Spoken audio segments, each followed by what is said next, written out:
In a recent video, we recounted a harrowing tragedy involving John Edward Jones at Nutty Putty Cave in 2009. John's misadventure began when he took a wrong turn, leading him into a perilous, narrow passage where he became trapped in darkness. However, what many don't realize is that John wasn't the first to confront such desperation. Here at the Faculty of Truth, we uncover another captivating story from 1965 featuring Morris Baetzold, whose experience mirrors John's. Similar to Nutty Putty Cave incident, Morris made a wrong turn, finding himself wedged in a tight crevice with no escape.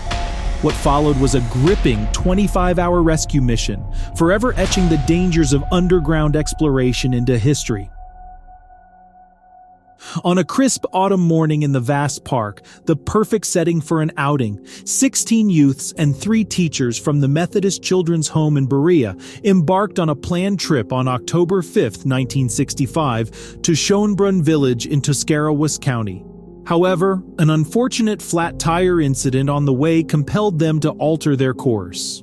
Quick thinking and improvisation led them to the Hinckley Reservation, home of Wildcat Cave in Whipp's Ledges. As the group approached Wildcat Cave, a palpable sense of anticipation and excitement hung in the air. Morris, in particular, couldn't contain his enthusiasm for exploring the cave. Although he and his friends had visited the cave on previous field trips, this time the experience was destined to take an unexpected turn. The cave had never been officially mapped or thoroughly explored, so we reconstructed the internal passages based on the stories and archival documents available. Wildcat Cave, nestled in a sandstone cliff, boasted an entrance 15 feet wide and 4 feet high, resembling a dark, jagged mouth. While the exterior and its surroundings were popular among locals, the interior harbored a fascinating history.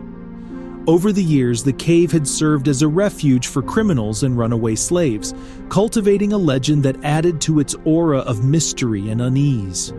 Entering the cave, one would encounter a narrow passage, roughly 80 feet long, known as the main tunnel.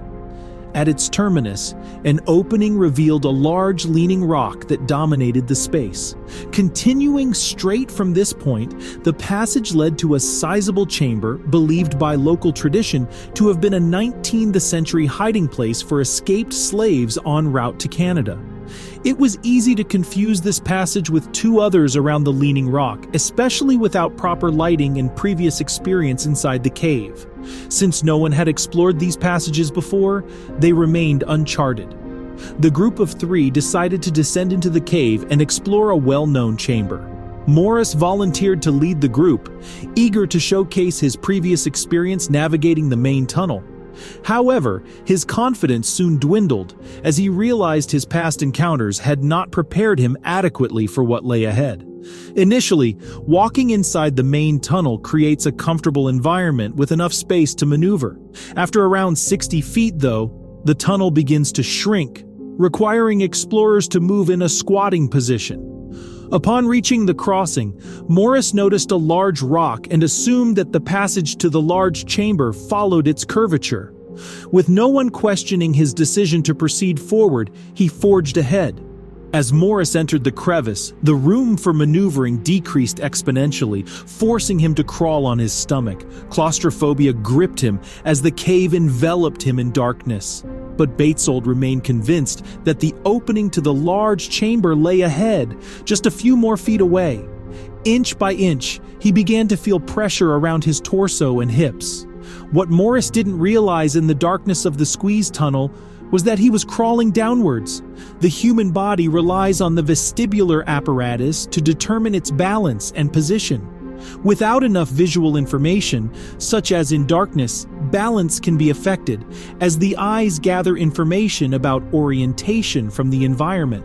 Pushing harder and harder, Morris found himself in a situation similar to John Edward Jones, where the downhill path led to a sharp-angled crevice. The 110-pound, 5'7" boy slithered into the damp, slippery fissure and tumbled headfirst into a 9-inch crack, pinning his hips and body. Eager to escape the confines of the orphanage and enjoy carefree moments with his friends, Morris found himself grappling with the consequences of his choices.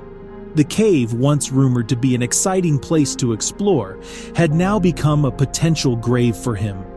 As he navigated narrow passages and turned in tight spaces, his body became covered in cuts and scratches.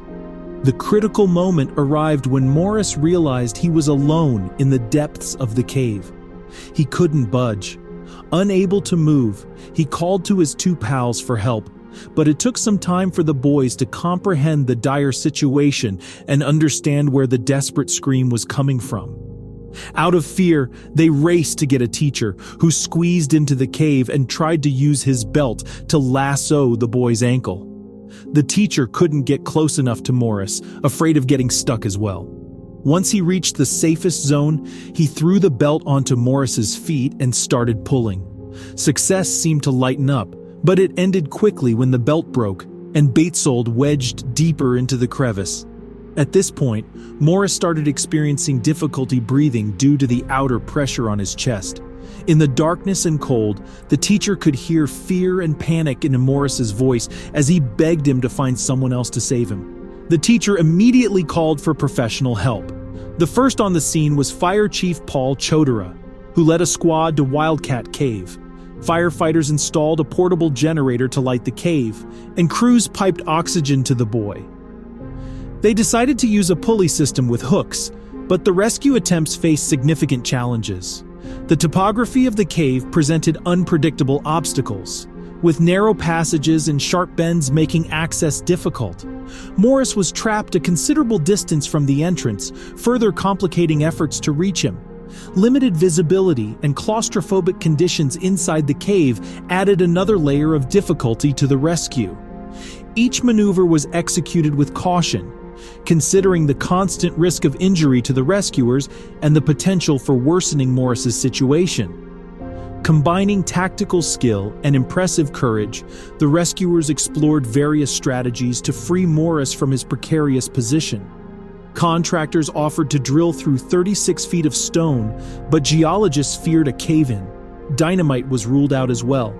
The dilemma dragged into the night, and anxiety grew among both the rescuers and the helpless onlookers watching the situation from outside the cave. The temperature dipped into the 30s as more than 200 emergency workers, spectators, relatives, and reporters gathered at the scene.